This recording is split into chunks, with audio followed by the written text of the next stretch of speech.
Omulungi atulaba nkwaniriza nnyo nate mukadde kano bwe tukutuusizaako embeera y'obudde nga tukolaganira wamu ne UBC TV omwanjuzi nze Lubega Michael. Newankubadde nga akasana keememula mu bitundu by'eggwanga ebisinga obungi, ekyo tekirobedde nkuba kutonnya mu bitundu by'eggwanga ebimu era we ziweredde essaawa 3 ez'enkya ya leero Entebbe yabadde ewezezza milimita 1.6 so nga ate mu Kampala yabadde eweze milimita 1.2. Olwo ebitundu ebyo ebya Jinja, Soroti ne Tororo nga lwafuuyiridde. Bwe tutunulira ku bifaananyi ebyo ebikubiddwa ku ggwanga lyaffe olwaleero bitulaga nga ebitundu by'eggwanga ebisinga obungi mu biseera ebyo eby'okumakya awamu n'ebiseera eby'olweggulo obudde bubadde bwa kiddedde.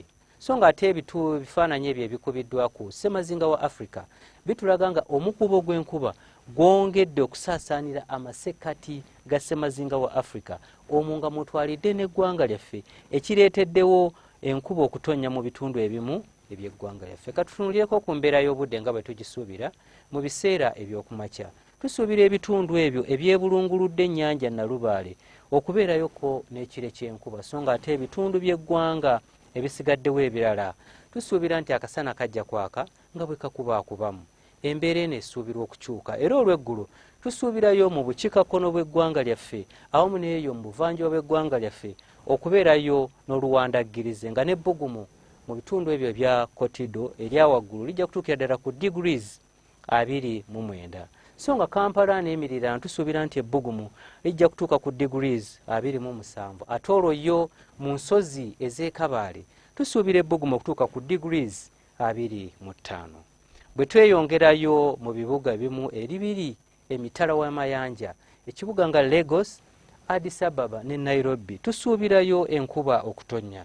Kyokka ng'eneetonnya mu kibuga Lagos ejja kuba nga yeetobeseemu n'okubwatuka okw'eggulu. Olwo ebbugumu erya waggulu mu Cairo tulisuubira okutuuka ku degrees 38. Ate yo mu Dubai tusuubira nti ebbugumu lijja kutuukira ddala ku degrees 44 era ng'ogunaayako eyo gunaazuukusa ne kawekwa eggangu.